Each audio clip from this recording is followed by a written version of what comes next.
9 citations. Thème: honnêteté. 1. Le monde est plein d'honnêtes gens.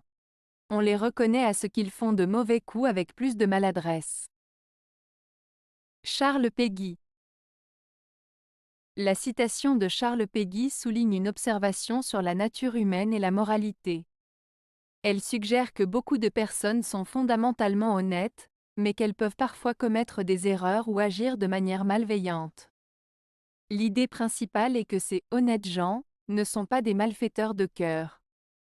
Lorsqu'ils font des mauvais coups, c'est souvent avec une certaine maladresse, c'est-à-dire qu'ils ne sont pas très habiles ou intentionnels dans leur malice. Cela peut signifier qu'ils n'ont pas vraiment l'intention de nuire, mais qu'ils agissent plutôt par inadvertance ou par faiblesse. En somme, Péguy met en lumière la complexité des comportements humains. Même ceux qui ont de bonnes intentions peuvent parfois se tromper ou agir de manière inappropriée, mais leur nature honnête se manifeste par leur incapacité à bien faire le mal. Cela invite à une réflexion sur la compréhension et la compassion envers les erreurs des autres, tout en reconnaissant l'humanité qui les motive. 2. L'honnête homme remonte sa pente, l'homme vulgaire la descend. Confucius. Cette citation de Confucius met en lumière deux types de comportements humains face à la moralité et à l'éthique. L'honnête homme remonte sa pente signifie que la personne intègre et vertueuse cherche à s'améliorer, à progresser et à agir de manière juste. Elle fait des efforts pour élever ses valeurs et ses actions, même lorsque cela peut être difficile.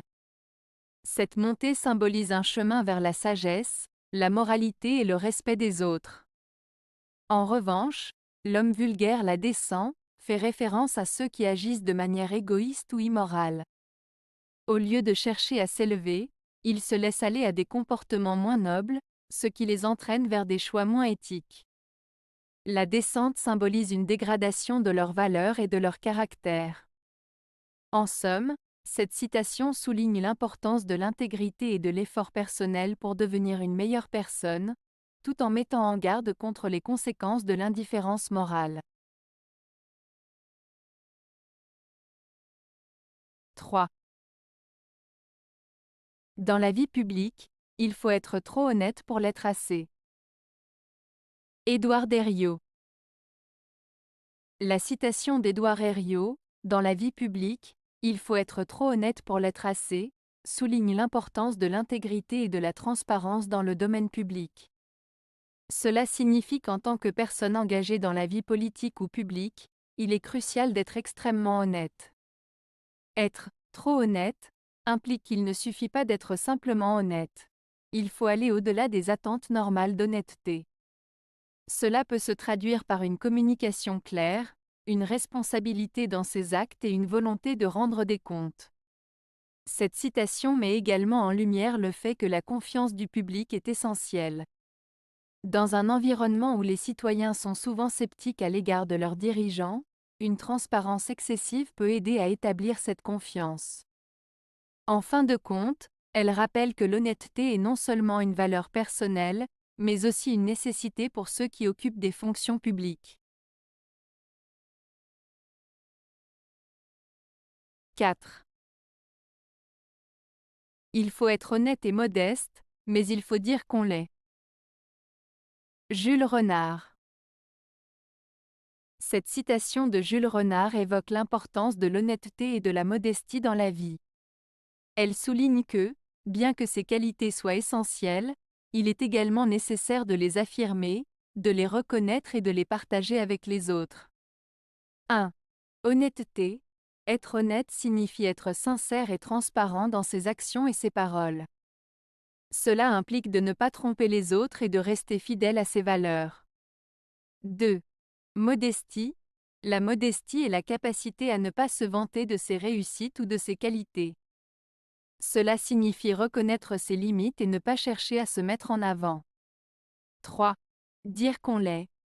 Renard souligne qu'il ne suffit pas d'être honnête et modeste.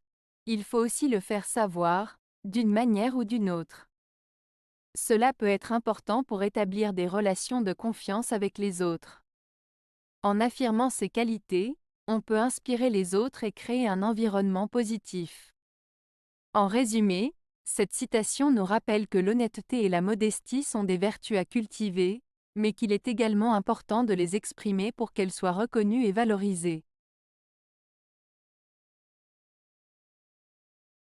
5. Il respirait l'honnêteté, mais il avait le souffle court. Jules Renard. Cette citation de Jules Renard évoque une contradiction entre l'apparence et la réalité d'une personne. Quand il dit « il respirait l'honnêteté », cela signifie que cette personne semblait être honnête, sincère et digne de confiance. C'est une qualité positive qui inspire le respect et la confiance chez les autres. Cependant, l'expression « mais il avait le souffle court » suggère que, malgré cette apparence d'honnêteté, il y avait quelque chose de limité ou de superficiel chez lui. Cela peut indiquer qu'il n'était pas capable de soutenir cette honnêteté sur le long terme, ou qu'il avait des faiblesses qui l'empêchaient d'être vraiment sincère ou fiable. En résumé, cette phrase souligne l'idée que quelqu'un peut sembler honnête en surface, mais que ses actions ou son comportement peuvent révéler des limites ou des manques de profondeur dans son intégrité. 6.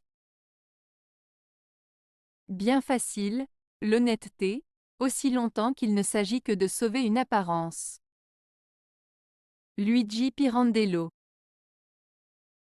La citation de Luigi Pirandello souligne l'idée que l'honnêteté peut sembler simple tant qu'il s'agit de maintenir une bonne image ou de préserver les apparences. En d'autres termes, être honnête est facile lorsque cela ne met pas en danger notre réputation ou notre statut social. Cette phrase met en lumière une contradiction dans le comportement humain. Beaucoup de gens sont prêts à agir de manière honnête tant que cela ne leur coûte rien. Cependant, lorsque l'honnêteté implique des sacrifices, des conséquences négatives ou des conflits, il devient plus difficile de rester fidèle à cette valeur. Pirandello invite donc à réfléchir sur la véritable nature de l'honnêteté et sur les motivations qui poussent les gens à agir de manière intègre. Il suggère que l'authenticité et la sincérité sont mises à l'épreuve dans des situations où il faut choisir entre l'honnêteté et le confort personnel.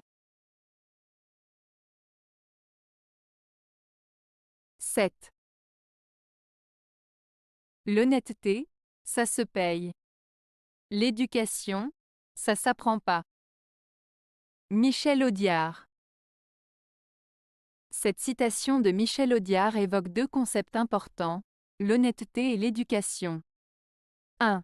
L'honnêteté, ça se paye. Cela signifie que pour être honnête, il faut souvent faire des sacrifices ou subir des conséquences. Être honnête peut parfois coûter cher, que ce soit en termes de relations, de réputation ou même de situation financière. Par exemple, dire la vérité peut entraîner des conflits ou des pertes, mais cela reste une valeur fondamentale. 2. L'éducation, ça s'apprend pas.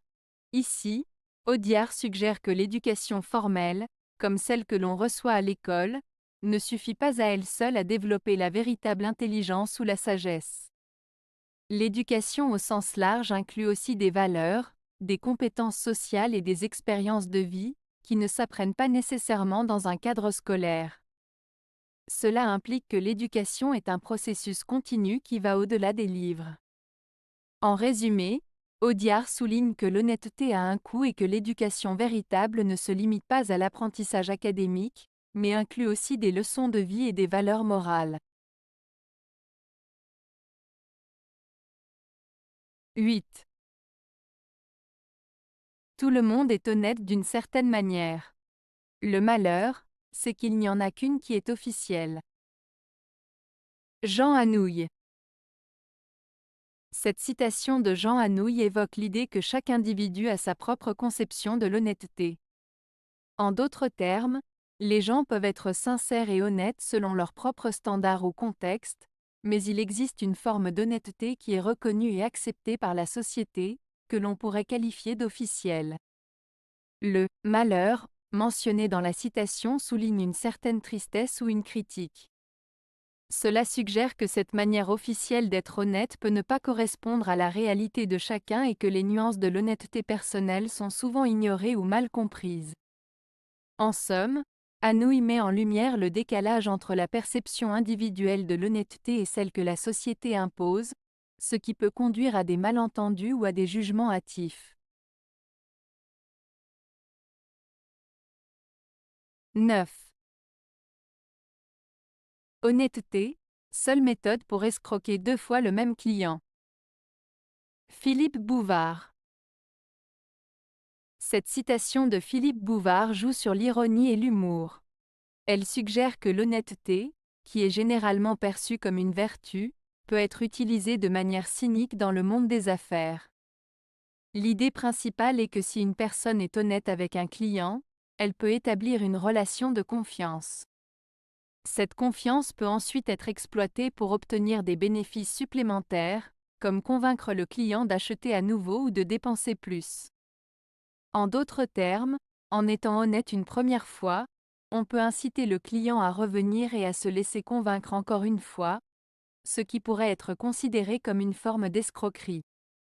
Ainsi, cette phrase met en lumière le paradoxe de certaines pratiques commerciales où l'honnêteté est utilisée comme un outil stratégique pour manipuler les clients, tout en semblant agir dans leur intérêt.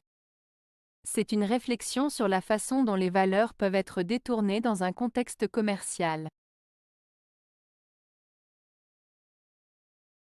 Avez-vous aimé la vidéo? Si oui, mettez un pouce vers le haut. Cela aidera la chaîne et aidera les autres à la trouver. Nous ajoutons plusieurs nouvelles vidéos quotidiennement. Abonnez-vous pour ne rien manquer.